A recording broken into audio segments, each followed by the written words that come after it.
refiger le ruban. Pour le choix de cet affichage, ça va vraiment dépendre de la préférence de chacun.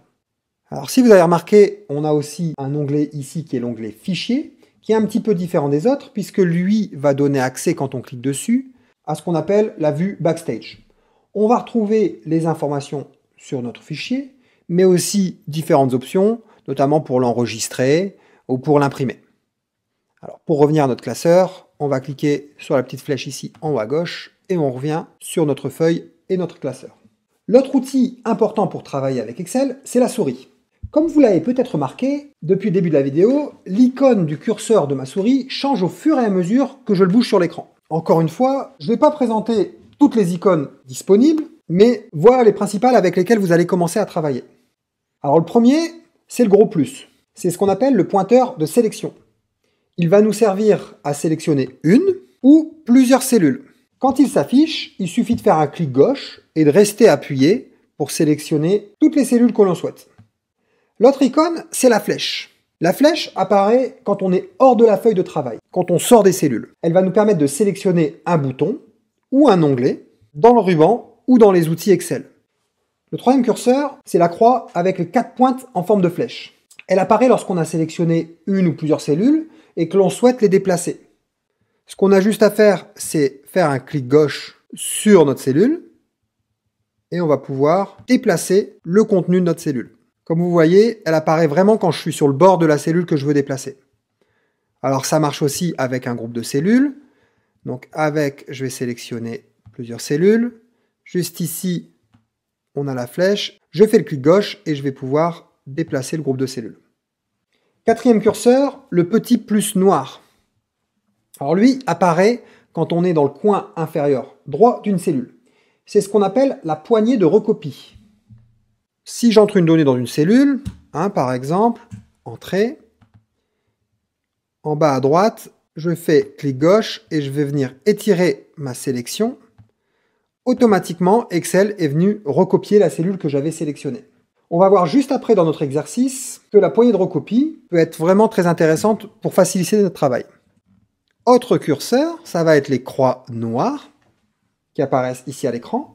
Alors elles apparaissent quand on se positionne sur les zones d'en-tête de ligne, juste au niveau du séparateur entre 2 lignes et 2 colonnes. Elles permettent de modifier la dimension des colonnes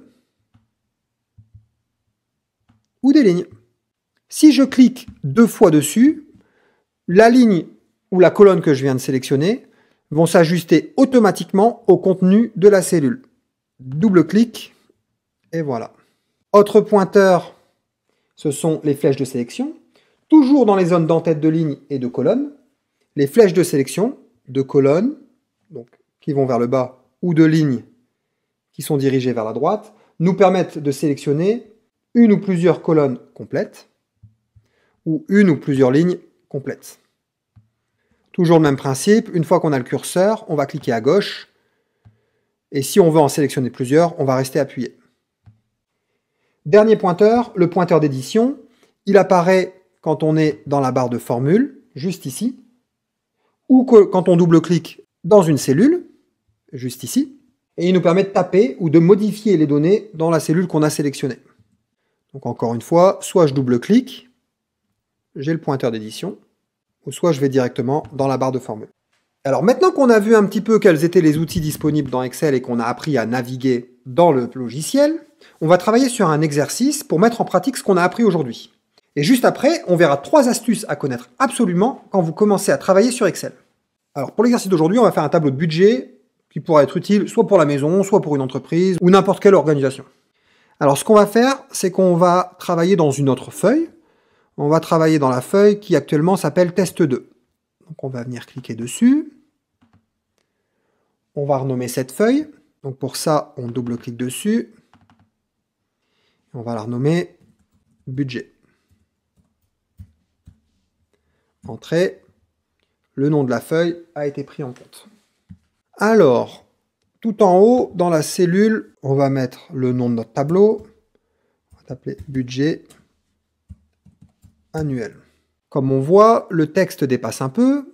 Donc, on va utiliser ici la petite croix noire entre la cellule A et B. On va double-cliquer et automatiquement, la largeur de ma colonne s'est ajustée au texte que je viens de rentrer. Alors, ce qu'on va faire ici, c'est qu'on va commencer à rentrer les mois.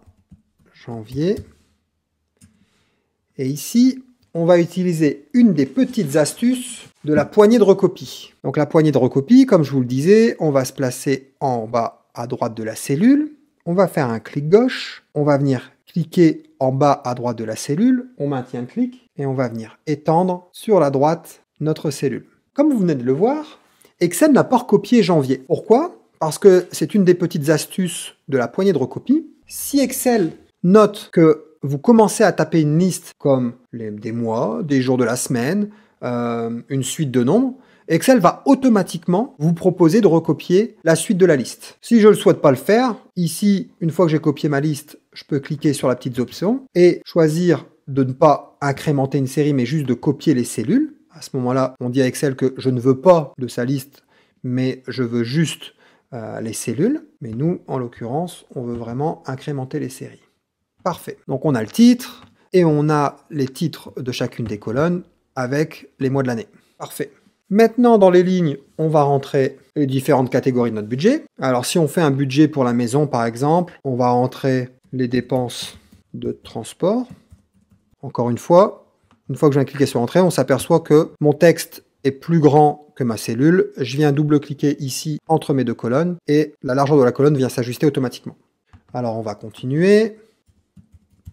Les dépenses d'épicerie, les dépenses d'assurance, je double-clique encore, et on va finir avec les dépenses Internet par exemple. Alors première chose, on va commencer par mettre un petit peu notre tableau en forme. Alors pour ça, on va aller dans Accueil, ici, donc je clique sur la cellule Budget annuel, et pour le budget annuel, je vais vouloir afficher le texte en gras par exemple. Je veux qu'il soit un petit peu plus gros, ici aussi. Parfait. Même chose ici pour les cellules A4, A5, A6 et A7 que je viens de sélectionner. Je vais les mettre en gras. Et celle-là, je vais vouloir qu'elle soit alignée sur la droite de la cellule. Donc je vais cliquer juste ici, aligner sur la droite. Et je vais modifier la couleur un petit peu du fond. Et je vais mettre une couleur gris clair. Ici, pour les mois, je vais toujours mettre en gras. Je vais centrer. Et ce que je vais faire, c'est que je vais mettre une bordure inférieure à chacune des cellules. Donc ce qu'on voit, c'est qu'Excel vient dessiner une bordure sur les cellules que j'avais sélectionnées. Je vais vouloir les mettre aussi en gris. Par contre, je vais changer la couleur du texte en bleu foncé.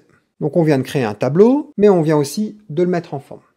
Alors maintenant, dans ce tableau, ce qu'on va faire, c'est qu'on va commencer à y intégrer des formules. Par exemple, ici, juste en bas, dans la ligne A8 que je vais sélectionner, on va faire le total.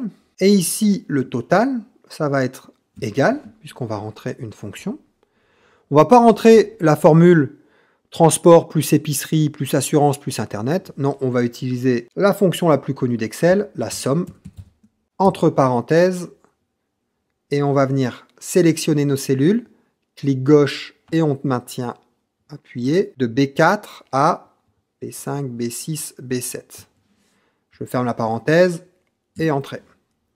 Alors comme vous le voyez, pour l'instant, Excel m'affiche 0, effectivement, il n'y a aucune valeur. Ce que je vais pouvoir faire ici, c'est de venir étendre ma formule jusqu'au mois de décembre. Toujours avec la poignée de recopie, comme je vous le disais, qui va être très utile pour vous dans Excel. Et voilà, automatiquement, on vient de recopier notre formule. Autre chose qu'a fait Excel, c'est que Excel utilise ce qu'on appelle les adresses relatives, et on verra ça plus tard dans un prochain cours. Mais comme vous faites la somme de B4, B5, à chaque fois qu'on décale, il va venir automatiquement décaler également la somme de ce que vous êtes en train de faire. Alors, si vous voulez vérifier vos formules, vous double-cliquez sur la cellule, et puis vous voyez qu'il s'affiche à l'écran les cellules qui sont concernées. Autre possibilité, c'est d'aller directement dans la barre de formule. Et là, ce qui va se passer, c'est que à chaque fois que je vais remplir mon tableau, au fur et à mesure, bien, automatiquement, le total va se mettre à jour.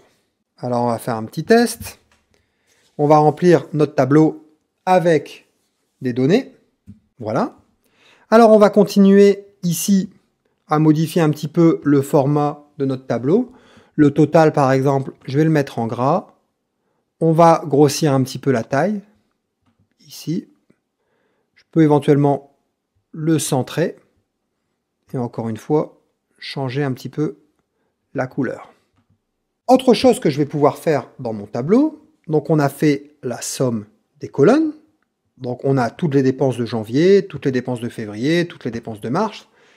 Mais je vais pouvoir faire aussi la somme des lignes. Alors, ça va être la même chose. On va se positionner ici en cellule N4, égale somme, entre parenthèses, et je vais venir sélectionner toutes mes cellules des dépenses de transport. Et ici, on va mettre le total. On va venir abaisser ça ici, en gras, en rouge, toujours dans l'onglet Accueil. On va venir centrer et augmenter.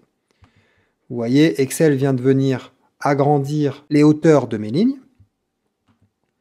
Et donc là, ce que j'ai automatiquement, d'un coup d'œil, c'est le total de mes dépenses par mois, mais également le total de mes dépenses pour chacune des catégories, transport, épicerie, assurance, internet. À chaque fois que je vais modifier une donnée dans le tableau, tout se met à jour. Si je prends les transports d'avril, que je vais venir mettre 17, en cliquant sur Entrée, je vais venir modifier le total d'avril, mais aussi le total du transport. Entrée. Et voilà! Vous venez de créer votre tout premier tableau Excel. Dernière chose importante, et après on passe aux 3 astuces, c'est d'enregistrer votre travail. Alors pour enregistrer votre travail, la première méthode, c'est de cliquer sur Fichier et Enregistrer. Je vais l'enregistrer par exemple dans le bureau. Excel va me demander de rentrer un nom, budget annuel par exemple, et je vais cliquer sur Enregistrer. Comme on